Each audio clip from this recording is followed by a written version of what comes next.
Mr. President, today our country faces a threat to the internet as we know it. In 22 short days, if Congress fails to act, the Obama administration intends to give away control of the internet to an international body akin to the United Nations. I rise today to discuss the significant, irreparable damage this proposed internet giveaway could wreak not only on our nation, but on free speech across the world. And so today, I urge my colleagues on both sides of the aisle to join me, along with Senators Lankford and Lee, along, Mr. President, with you and your leadership, along with Congressman Sean Duffy, to stop the Obama administration from relinquishing U.S. control of the internet. Many have stood with us in both chambers, and we are very grateful for Senators Thune and Grassley and Burr and Cotton and Sass and Moran and Sessions and Rubio, along with a number of our colleagues in the House, including Congressman Duffy, Barton, Blackburn, Brady, Burgess, Culberson, and Flores. And I urge even more of my colleagues to come together and stand united to stop the Obama administration's internet giveaway.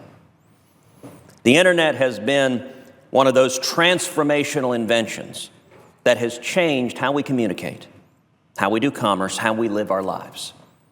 For many, especially young people, it's hard to even imagine life before the internet. But look at what the internet has done. It has created an oasis of freedom for billions across the world.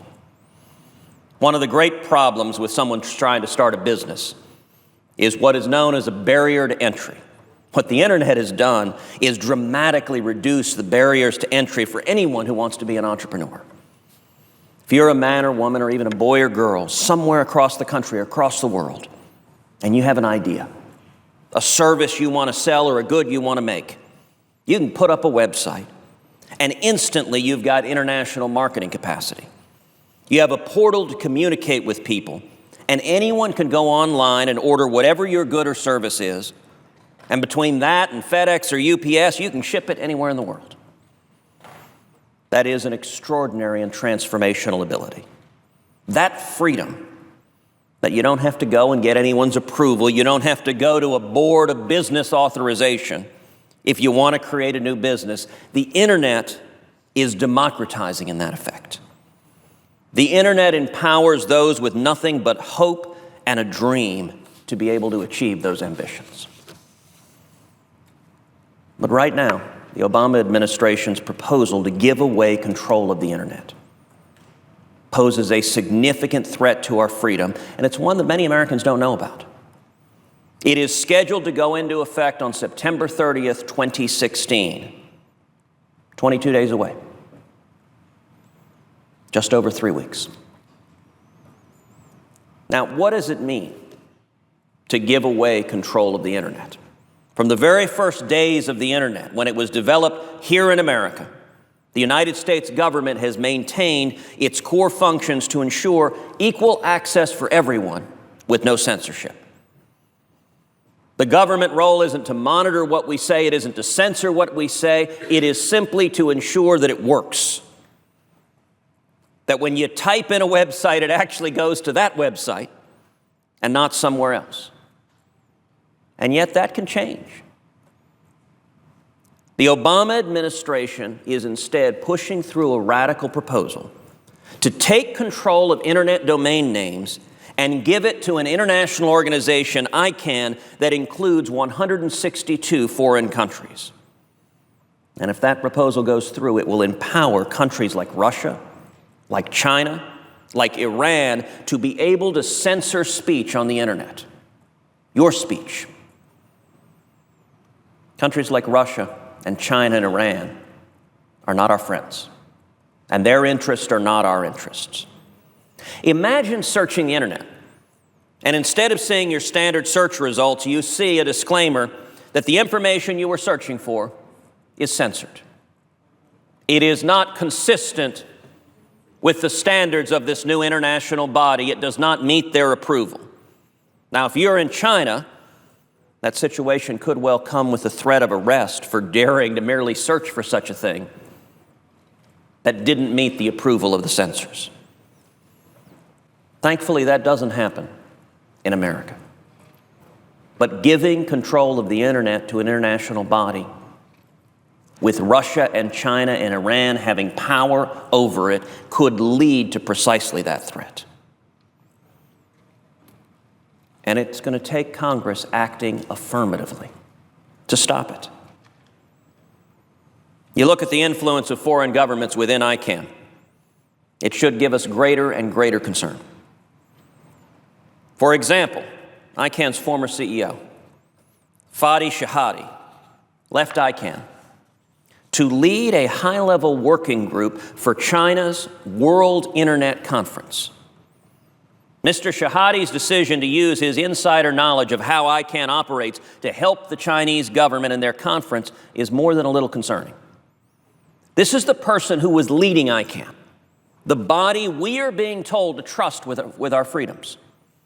Yet this man has gone to work for the China Internet Conference, which has rightly been criticized for banning members of the press, such as the New York Times and the Washington Post. But you know what? Even reporters you may fundamentally disagree with have a right to report and to say what they believe. And yet, the World Internet Conference banned them, said, we do not want these reporters here, presumably because we don't like what they're saying, which led Reporters Without Borders to demand an international boycott of the conference, calling China the, quote, enemy of the internet. Mr. President, if China is the enemy of the internet, do we want the enemy of the internet having power over what you're allowed to say, what you're allowed to search for, what you're allowed to read online? Do we want China and Russia and Iran having the power to determine if a website is unacceptable, it's taken down? I would note that once this transition happens, there are serious indications that ICANN intends to seek to flee United States jurisdiction and to flee United States laws.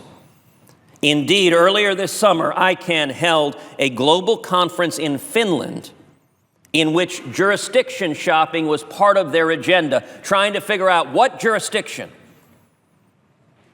should we base control of the internet out of across the globe. A representative of Iran is already on record stating, quote, we should not take it for granted that jurisdiction is already agreed to be totally based on U.S. law. Our enemies are not hiding what they intend to do. Not only is there a concern of censorship and foreign jurisdictions stripping U.S. law from authority over the internet, there are also real national security concerns. Congress has received no assurances from the Obama administration that the U.S. government will continue to have exclusive ownership and control of the .gov and .mil top-level domains in perpetuity, which are vital to our national security. The Department of Defense, the Army, the Navy, the Air Force, the Marines all use the .mil top-level domain. The White House, the CIA, the FBI, the Department of Homeland Security all use .gov. The only assurance ICANN has provided the federal government regarding .gov and .mil is that ICANN will notify the government in the future if it decides to give .gov or .mil to another entity. So if someone is going to the IRS, or what you think is the IRS, and you're comforted that it's on a .gov website so that you know it must be safe, you may instead find yourself victims of a foreign scam, a phishing scam, some other means of fraud with no basic protections. Congress should not sit by and let this happen. Congress must not sit by and let censorship happen. Now, some defenders of the Obama proposal say this is not about censorship.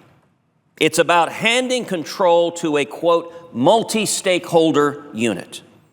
They would never dream of censoring content on the internet. Well, recently, leading technology companies in the United States, Facebook, YouTube, Twitter, and Microsoft, reached an agreement with the European Union to remove, quote, hate speech from their online platforms within 24 hours. Giant U.S. corporations signing on with the government to say, we are going to help you censor speech that is deemed unacceptable. And by the way, the definition of, quote, hate speech, we have seen can be very, very malleable depending upon what norms are trying to be enforced. For example, the Human Rights Campaign, which is active within ICANN, has featured the Family Research Institute, the National Organization for Marriage, the American Center for Law and Justice, and other conservatives and religious groups in a report entitled The Export of Hate. We are facing the real possibility of an international body having the ability to censor political speech if it is contrary to the norms they intend to enforce. In their view, it is hate to express a view different from whatever the prevailing orthodoxy is being enforced. Now, it's one thing dealing with government organizations that try to stifle speech. That is profoundly inconsistent with who we are as Americans. But to hand over control of the internet, to potentially muzzle everybody on the internet, is to ensure that what you say is only consistent with whatever is approved by the powers that be, and that ought to frighten everybody. And there is something we can do with it. Along with Congressman Sean Duffy in the House, I've introduced the Protecting Internet Freedom Act, which, if enacted, will stop the internet transition. And it will also ensure that the United States government keeps exclusive ownership and control of the .gov and .mil top-level domains. Our legislation is supported by 17 key groups across the country, advocacy groups, consumer groups, and it also has the formal endorsement of the House Freedom Caucus. This should be an issue that brings us all together, Republicans, Democrats, all of us coming together. There are partisan issues that divide us. There always will be. We can have Republicans and Democrats argue till the cows come home about the top marginal tax rate. And that's a good and healthy debate to have. But when it comes to the internet, when it comes to basic principles of freedom, letting people speak online without being censored, that ought to bring every one of us together. As members of the legislative branch, Congress should stand united to rein in this president, to protect the constitutional authority expressly given to Congress to control disposition of property of the United States. To put the matter very simply, the Obama administration does not have the authorization of Congress, and yet they are endeavoring to give away this valuable, critical property, to give it away with no authorization of law. I would note the government employees doing so are doing so in violation of federal law, and they risk personal liability in going forward contrary to law. That ought to trouble all of us. Who in their right mind looks at the internet and says, you know what we need? We need Russia to have more control over this. What's the thought process behind this? And what does it gain? What does it gain when you look at the internet? The internet is working. The internet works just fine. It lets us speak, it lets us operate, it lets us engage in commerce. Why would this administration risk giving it up? Mr. President, when you and I were children, Jimmy Carter gave away the Panama Canal. He gave it away even though Americans had built it, Americans had died building the Panama Canal. He nonetheless gave it away. For some reason, President Obama seems to want to embody the spirit of Jimmy Carter, and instead of giving away the Panama Canal, he wants to give away the internet. We shouldn't let them. The United States Constitution prohibits transferring government property to anyone without the authorization of Congress. Article 4, Section 3 of the Constitution explicitly requires congressional authorization. And Congress has for several years now prohibited the administration from using any funds to, quote, relinquish control of the internet. And yet, in typical lawless fashion, the Department of Commerce has been racing to prepare to relinquish control by September 30th, directly violating federal law. and using taxpayer funding to do so.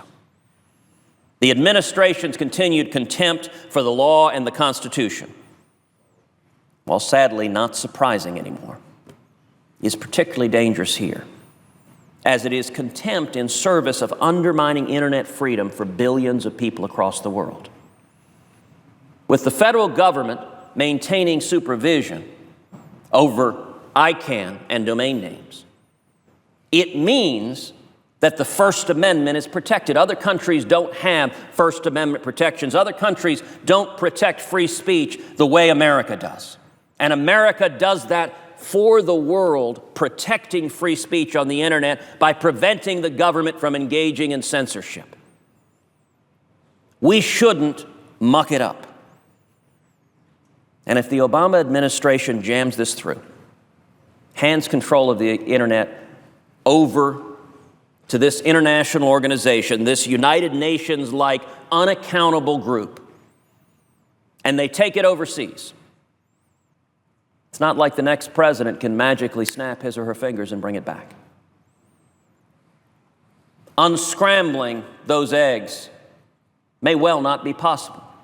I suspect that's why the Obama administration is trying to jam it through on September 30th, to get it done in a way that the next president can't undo it, that the internet is lost for generations to come.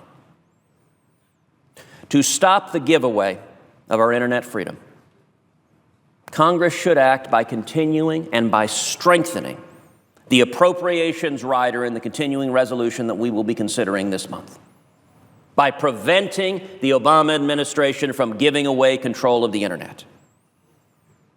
Next week, I will be chairing a hearing on the harms to our freedom that come from the Obama administration's proposal to give away the internet. As President Ronald Reagan stated, freedom is never more than one generation from extinction. We didn't pass it on to our children in the bloodstream. It must be fought for, protected, and handed on for them to do the same. Or one day we will spend our sunset years telling our children and our children's children what it was once like in the United States when men were free. I don't want you and I to have to tell our children and our children's children what it was once like when the internet wasn't censored, wasn't in the control of foreign governments. And I urge my colleagues on both sides of the aisle to come together, to stand together and ensure that we protect freedom of the internet for generations to come. It is not too late to act, and I am encouraged by the leadership of members of both houses of Congress to stand up and protect freedom of the internet going forward.